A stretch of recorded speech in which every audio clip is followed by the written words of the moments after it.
Theresa May will use a speech at a Conservative Friends of Israel reception this afternoon to tackle the increase of anti-Semitism in the UK.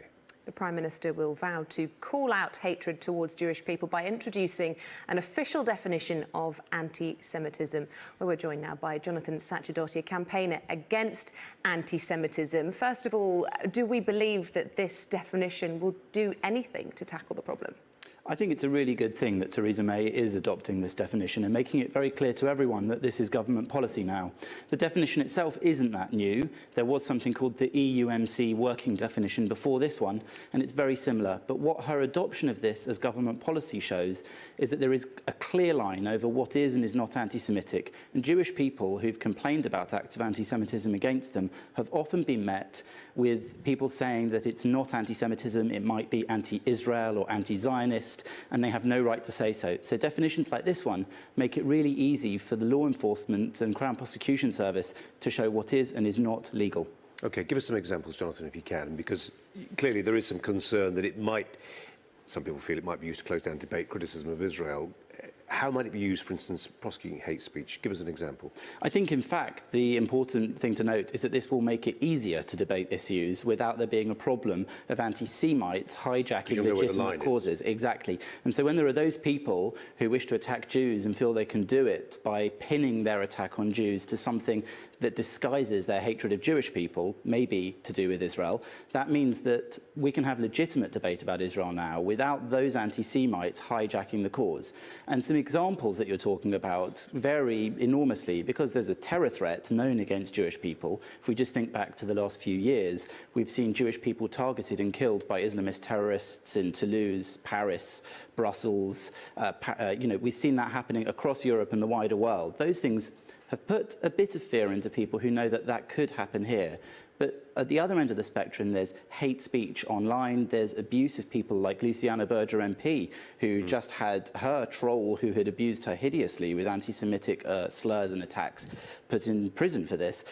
There's everything in between. So it could be a feeling of hatred, it could be a rising climate of attack, it could be physical attacks on people, Jewish places of worship, Jewish community centres, all the way through to terrorism. Now, Theresa May, by issuing this definition today, is obviously outlining government policy, but it's also an opportunity for her, I suppose, to stand there and say, we are the party that wants to really lead on this, a kind of dig, if you will, at the Labour Party. And when we see that there have been problems of anti-Semitism within the Labour Party, and we see how pervasive the problem is even within Westminster, and how concerning is that when we're trying to live in an age where we're tackling it out, stamp it out? It's hugely concerning to Jewish people and non-Jewish people who care about this issue to see the opposition party having all these problems about anti-Semitism within its ranks. And while they did have the Chakrabarti inquiry into anti-Semitism, it was widely seen as something of a whitewash in large parts of the Jewish community because it didn't really specifically tackle individual cases like that of Gerald Kaufman MP or even Ken Livingstone, and instead seemed to make piecemeal attempts to try and give an impression of making things better. The Labour Party has responded to Theresa May's announcement today by saying they too accept this definition. So, as with the Labour Party and the Conservative Party, we'll have to wait to see if this is translated into concrete action that will actually help the Jewish community. Can I just go back to the definition and its practical aspects? Sometimes with hate speech, the concern is that the evidential test is purely in the mind of the beholder.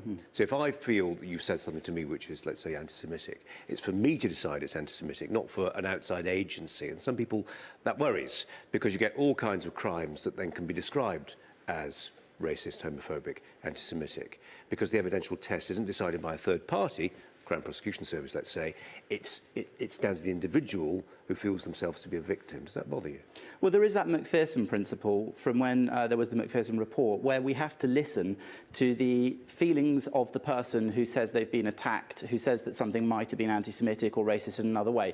But, of course, it's a very good point. We don't want to hamper freedom of speech, and people have the right to express opinions that are unpalatable and horrible to many people in society without it being made illegal. So the test is inciting violent action, isn't it? I think the test can often be in inciting violent action or creating a climate where there's incitement to violent action. And we've seen just in today's news as well, the prescription of the neo-Nazi group, National Action. This is another example of how anti-Semitism can come from the far right, the far left, Islamists, and all brew into this perfect storm that's no good for Jewish people. Isn't there a danger, Jonathan, that actually all that happens here is that people are a bit more careful about the semantics? So they'll be every bit as anti-Semitic as they were, but they won't use the word Jew, they'll use the word Israeli.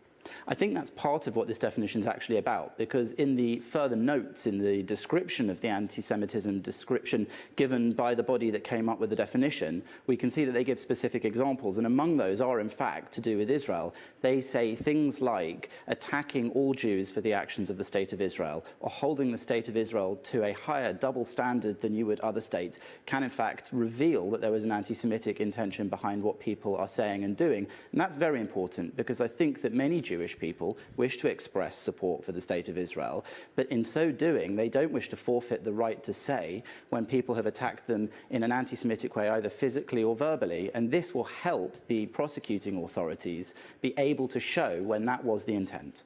OK, Jonathan Sacerdote, thanks very much indeed. Well, let's cross over to Sky Sports Centre now for an update.